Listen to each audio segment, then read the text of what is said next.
Big Pauly back for a new Star Wars review. Yes, I'm going through my 1 to 8 series, plus also Rogue One and Solo. We've done 5 down, 5 to go. Next on the list is where it all began. Yep, the original Star Wars. Not even called Episode 4 back then, just A New Hope. But yes, what can we expect? Well, all the usual space battles, Death Stars, droids, Jawas, all sorts of lovely Star Wars goodness.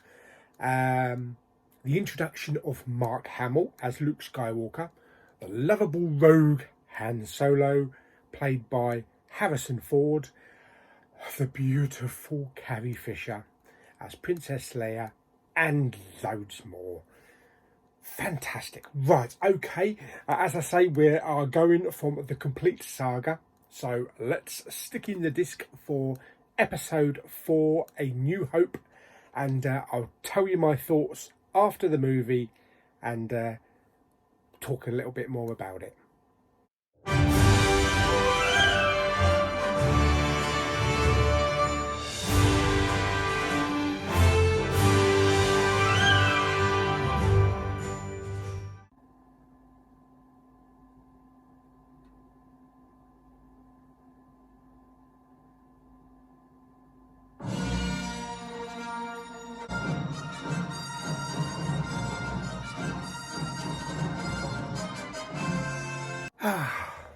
The Adventures of Luke Starkiller, or Skywalker, really, yes. When it comes to Star Wars movies, that's up there with the best of them. Yes, absolutely fantastic. There are a couple of points that I want to make out, such as George Lucas's decision to revisit them and tinker with them. On the most part, I don't have a problem with the tinkering. There are just 1 or 2 niggles that I do have, which really didn't need anything. Okay, so I don't really need to go into story as to what Star Wars is about, because if you don't know what Star Wars is about, then what are you doing watching the videos? But simply put, a young guy living with his uncle and his aunt on this remote desert planet has dreams of leaving home, going to college, exploring with his friends, and joining the rebellion and blowing the crap out of the Empire. That's basically it. So what do we get along the way then in Star Wars A New Hope? We get the introduction of C-3PO and R2-D2. That's it, those lovable droids from the prequels. We get the Lars homestead. We get an older Aunt Beru and Uncle Owen, still with the plastic containers and the blue liquid, which now we know where they come from, if you haven't seen The Last Jedi. We get Ewan McGregor looking a lot older, looking more like Alec Guinness. We get Jawas. We get a visit to Mos Eisley Spaceport with all sorts of weird looking creatures and... And after Luke's uncle and aunt are ruthlessly slaughtered and burnt alive by the Empire, he decides to hitch a ride with Obi-Wan Kenobi to go out into the galaxy to learn the ways of the Force and be a Jedi like his father. I'm not sure that's such a good idea, mate. Look what happened there. Of course they need transport.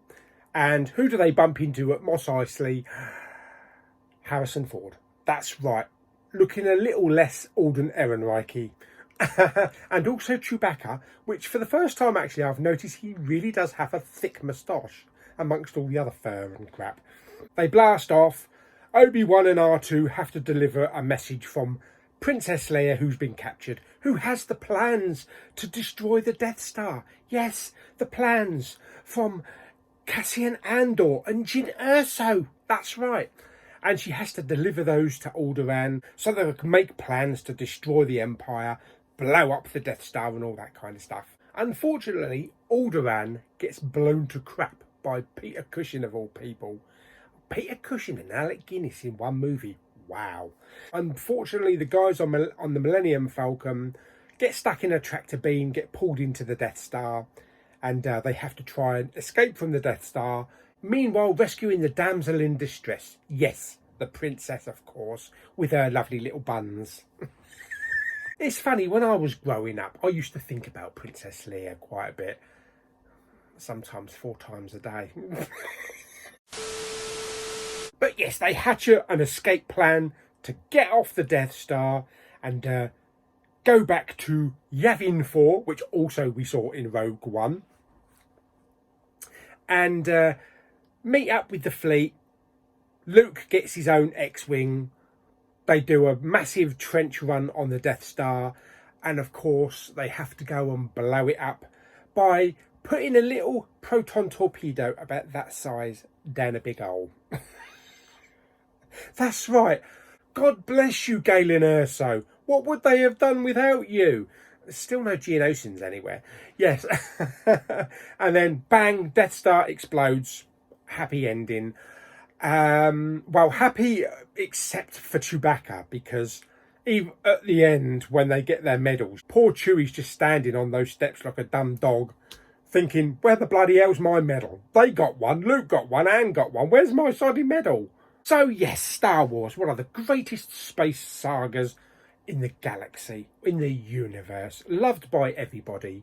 And there probably is some people still somewhere out there that has never seen Star Wars, but yeah, wouldn't touch them. Fantastic, yes. 42 years? 42 years, I think it was. Blimey, 42 years. Holy crap. I remember when I was a wee nipper, not just when Star Wars was out, but when Empire and Jedi were out, I used to go downtown in Dover. We used to have a Tesco's, a clothing shop Tesco's, picking up my Star Wars figures on a Saturday morning. Oh, dear me. The original Kenner action figures, or Palatoy, no, Kenner, wasn't they? Yeah. The original Kenner action figures, £1.50 a figure, I think they were. I remember, I still can visualise it now, rows and rows of figures. I would go down there. If I didn't have any money, I'd nick it out my mum's purse. And I'd go down there and I'd pick up the next lot of figures. And I'd come home and I'd rip them off the card and stick them in an X-Wing fighter. What a twat. If I'd only known how much they were worth. Bugger. But I had so much great fun with those toys, playing with those toys. I had an X-Wing fighter. Later on with Empire, I had an AT-AT, the Millennium Falcon. Used to stick my figures in.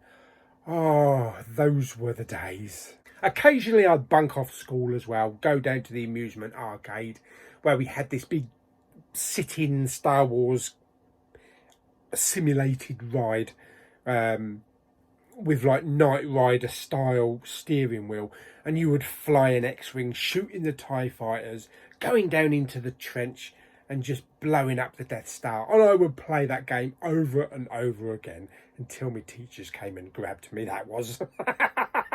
So as for Star Wars itself, the special effects, obviously the special effects have been updated because, you know, this is like the, I don't know, 400th revision that George Lucas put out there. He's tinkered and he won't stop tinkering. Stop tinkering! It's all right. But I still remember the original Star Wars on the VHS tape as well, playing it. The special effects were fantastic. And it still holds up now. Yes, we've had some modifications. Like I say, some of the modifications work perfectly. Like the CGI attack on the Death Star with the X-Wings, the TIE fighters. I love the CGI of those ships, even though the originals were brilliant. The Mos Eisley bit, when they arrive at Mos Eisley, I think is a little bit too comedical, but it's nice to see a bit more of Mos Eisley. But the CGI is a little bit dated now. You can see it's a bit dated. Jabba, I don't think it was really necessary to put Jabba in. We never had him, so just leave him as he was. And Han stepping over Jabba's tail still looks a bit ropey. Although we do get a lovely sight of good old Boba Fett there. Yes, so that's worth it. And of course, the one scene that got George so much hatred. Greedo shooting first. No, he did not. George, put your glasses back on. Greedo did not shoot first. Han shot first. I'll get a t-shirt made up. Oh, I think there's already one out there, actually. Yes, no matter how much tinkering you do, why would you even consider letting Greedo shoot first? It don't make sense. You're mad, man. Poor old George's curly hair and his double chin have clouded his vision. Oh dear. But other than that, the special effects are great. The cinematography is spot on. It's absolutely immaculate, fantastic. The acting, top of a notch. You can't get any better than this. Newcomer Mark Hamill, fantastic. Oh dear me. Harrison Ford, classic, absolute classic. Harrison Ford is my favourite actor of all time, but to see him as Han Solo, he's just a scruffy looking nerve herder. Chewbacca, even Chewbacca doesn't talk, but he's still a good actor. Chewbacca in Star Wars, I think, is actually a better actor than Hayden Christensen. Of course, you can't fault Alec Guinness, Peter Cushing, because they're national institutions and they are just acting at their top level. And Carrie Fisher, introduced as the beautiful Princess Leia. Yes, all dressed in white with her little buns. The whole cast is just incredible. It's just fantastic. Even the lesser known characters, you know, like the two annoying gits in Mos Eisley Bar that push Luke over, who actually crop up in Rogue One. Plus Wedge and Biggs as well. So yeah, all in all, absolutely fantastic. Okay, so where would I rate Star Wars Episode 4 A New Hope? Out of 10, and 1 being a Jawa swinging on a funny looking creature, and 10 being Princess Leia's buns, I would give Star Wars 9.5 decrepit old TIE fighters out of 10. Yes. Absolutely fantastic. Not quite to the top, but almost. Brilliant. Love it. Okay, so we are down 6. 4 to go. We have got The Empire Strikes Back, Return of the Jedi. We have The Force Awakens and The Last Jedi. So next up is The Empire Strikes Back. And I will have a lot to talk about with The Empire Strikes Back. So hope you enjoyed my review of Star Wars A New Hope. Like the video by giving it 2 exploding Alderaans. Don't forget to subscribe. Stick down in the comments if you like Star Wars, if you don't like Star Wars, what you do like about it, what you don't like about it, and if you like the revisions that George did. And as I say, don't forget to subscribe, and I shall see you on the next Star Wars review, which will be Empire Strikes Back, and we can talk about all things Yoda. Oh yes, baby. And as always, from me, Big Pauly, the Force will be with you. Always.